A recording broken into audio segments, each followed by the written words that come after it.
Movie का start होता है और हम एक दरिया को देखते हैं जो बिल्कुल सूख चुका था।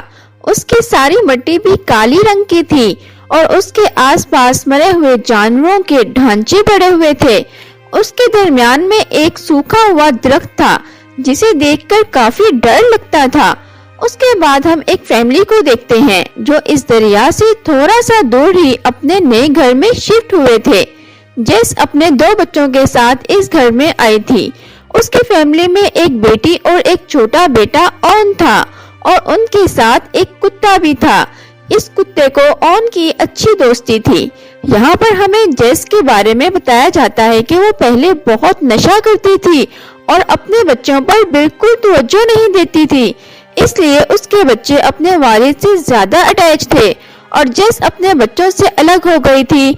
लेकिन अब जेस बिल्कुल ठीक थी और उसने अपने बच्चों की कस्टडी खुद ले ली थी। ऑन बाहर अपने कुत्ते के साथ खेल रहा होता है कि उसे एक शरारत का ख्याल आता है और वो ऊपर जाकर वहां से नीचे छलांग लगा देता है, जिससे जेस काफी डर जाती है और वो भागकर ऑन को देखती है। वो उसे ऐसा करने से मना करती है। वो नहीं चाहती थी कि किसी भी वजह से उसके बच्चे उससे अलग हो जाएं। अब ऑन उससे माफी भी मांगता है। जब सब लोग अंदर जा रहे थे तब कुत्ता जंगल की तरफ देख रहा होता है। उसे वहां कुछ महसूस हो रहा था।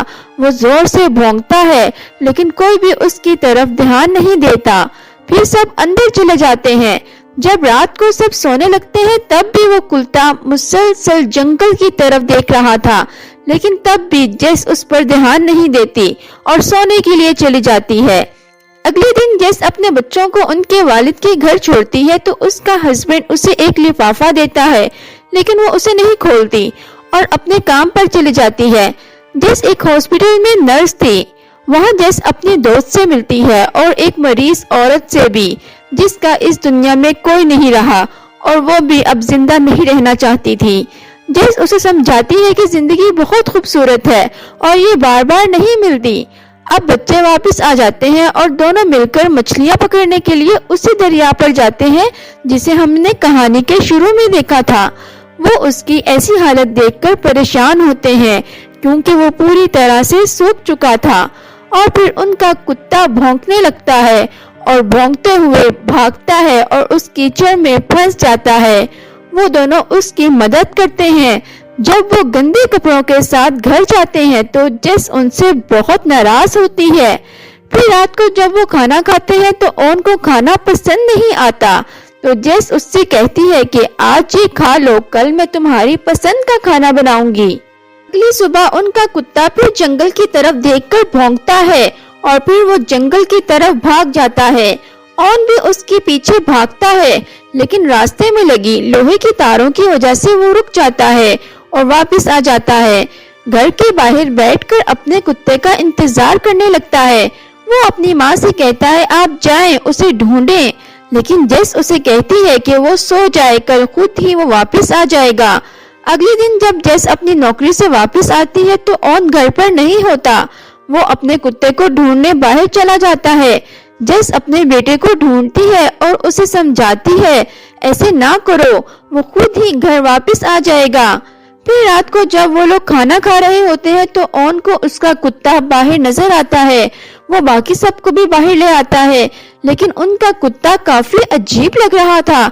उसकी आंखें भी पीले रंग की हो गई थी और फिर देखते ही देखते वो ऑन को टांग से पकड़ लेता है और फिर उसकी गर्दन पर काट लेता है।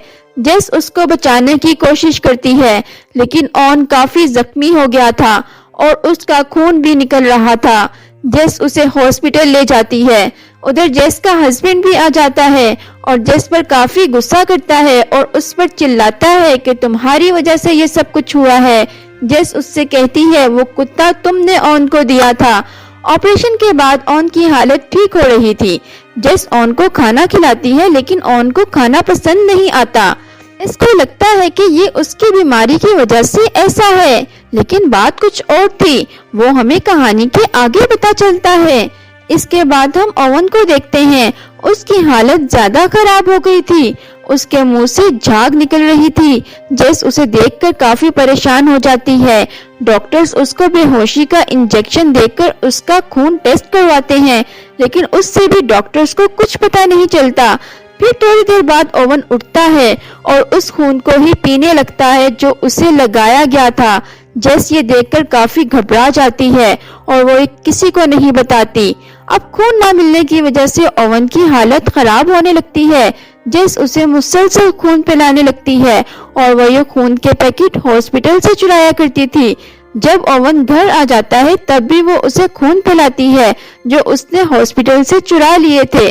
وہ اپنی بیٹی سے چھپا کر ایسا کر رہی تھی۔ پھر ایک دن اوون کی ضرورت بڑھنے لگتی ہے جس کی وجہ سے وہ اپنا ہی خون اپنے بیٹے کو پلانے لگتی ہے۔ لیکن اوون کی ضرورت ہے کہ وہ بڑھتی ہی جا رہی تھی۔ اب سارے خون کے پیکٹ وہ ایک ساتھ ہی پی جاتا ہے اور جیسے دیکھ کر کافی پریشان ہو جاتی ہے کہ اس کے بیٹے کو یہ کیا ہو گیا ہے۔ اب اسے خون ملنا بھی بند ہو جاتا ہے، اس لیے وہ اوون کو جانور کا خون پلاتی ہے جس کے پینے سے اوون کی حالت خراب ہونے لگتی ہے۔ اب اس کے پاس کوئی راستہ نہیں ہوتا اور وہ اپنا ہی خون اوون کو پلانے لگتی ہے۔ اوون کی خون پینے کی ضرورت بڑھتی جا رہی تھی، اس لیے اس نے اسے اسکول بھیجنا بھی بند کر دیا تھا۔ وہ سرچ کرتی ہے کہ اس کے بیٹے کو آخر کیا ہوا ہے، لیکن اسے وہاں بھی کچھ پتہ نہیں چلتا۔ اپنا خون پلا پلا کر اس کی اپنی حالت بھی خراب ہو گئی تھی۔ اب اسے کسی اور انسان کی ضرورت تھی جس کا وہ خون لے سکے۔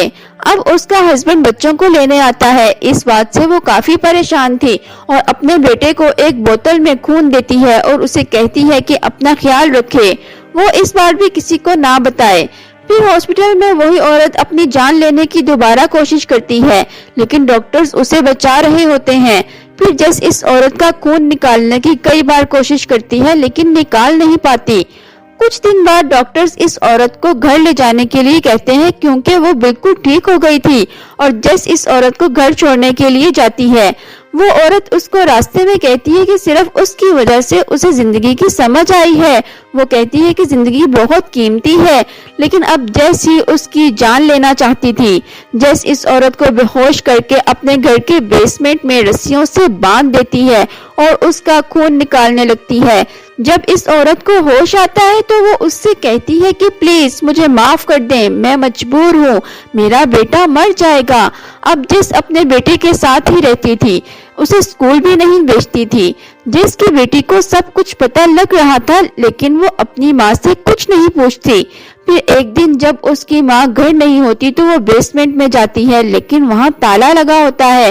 وہ کھڑکی کے راستے اندر چلی جاتی ہے اور اس عورت کو چھڑوانے کی کوشش کرتی ہے، لیکن تب بھی وہاں جیس آ جاتی ہے اور وہ چھپ جاتی ہے۔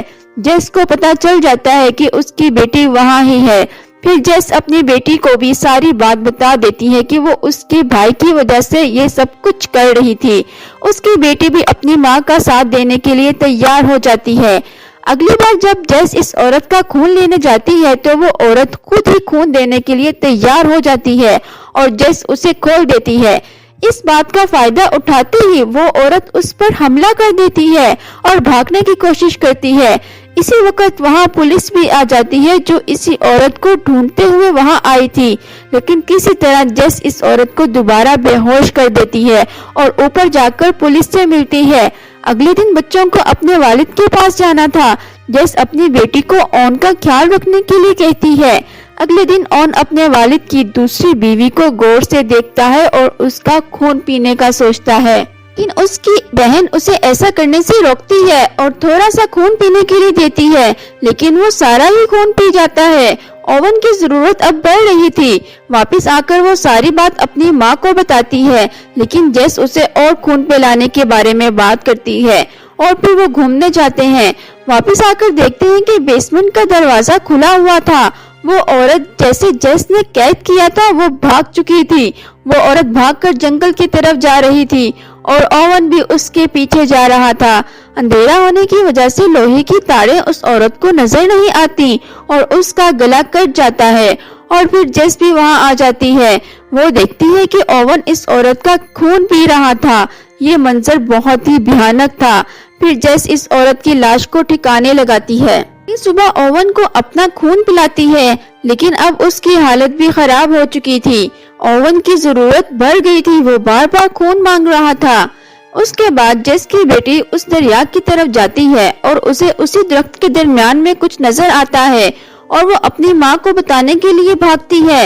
लेकिन दूसरी तरफ हम देखते हैं कि जेस का हस्बैंड पुलिस को लेकर आता है, क्योंकि जेस अपने बच्चे को स्कूल नहीं भेज रही थी और उसकी बेटी को माँ से मिलने नहीं दिया जाता, और उसके हस्बैंड बच्चों की कस्टडी ले लेता है और अपने बच्चों के साथ अपने घर आ जाता है। घर आकर ओवन अपने सुतेले भाई का खून पीने लगता है, लेकिन उसकी बहन उसे रोकती है। फिर वो उसे उसी जंगल के पास सूखी हुई नदी में ले आती है और बताती है कि मैंने इस सूखे हुए दरख्त के अंदर कुछ देखा है और तुम्हारी हालत इसी की वजह से खराब हुई है। मैं इस दरख्त को जला दूंगी ताकि तुम्हें बचा सकूं। ये सुनते ही ओवन उस पर हमला कर देता है और अपनी ही बहन का खून पीने की कोशिश करता है। ओवन की आंखें अब उसके कुत्ते की तरह पीली हो गई थी और उसकी शक्ल भी भयानक होती जा रही थी। उसका ये रूप देखकर उसकी बहन डर जाती है और भागने की कोशिश करती है। दूसरी तरफ उनका वालिद जेस के घर आता है अपने बच्चों को ढूंढने के लिए, लेकिन वहाँ जेस अकेली होती है। जेस भी अपने बच्चों के बारे में सुनकर काफी परेशान हो जाती है। उसे याद आता है कि उसकी बेटी उस सूखे हुए दरख्त के बारे में कुछ बताना चाहती थी। वो फौरन इस जगह पर जाती है और देखती है कि ओवन बिल्कुल भी अपने होश में नहीं था। वो अपनी ही बहन का खून पीने की कोशिश कर रहा था। जेस अपने बेटे को पकड़ती है, लेकिन उसकी बेटी कहती है कि ये हमारा ओवन नहीं है। अब ओवन बिल्कुल बदल गया था और एक शैतान बन गया था। जेस उसे वहाँ ही उसी मिट्टी में डुबा देती है, जिससे ओवन मर जाता है। जेस अपनी बेटी को कहती है कि इस बारे में किसी को ना बताए। ओवन की मौत को एक हादसा बताती है। उसके मरने की वजह से उसकी बेटी को भी उसके वालिद के हवाले कर दिया जाता है। जाते हुए उसकी बेटी कहती है कि आपने बिल्कुल ठीक किया मॉम। इसके बाद दिखाते हैं कि जेस इस दरख्त को आग लगाकर जला देती है और फिर मूवी के आखिरी सीन में जेस एक कुत्ते के साथ ऐसे ही खेलती है जैसे ओवन खेलता था, और फिर वो कुत्ता भी जंगल की तरफ देखकर भौंकता है। इसके साथ ही मूवी खत्म हो जाती है।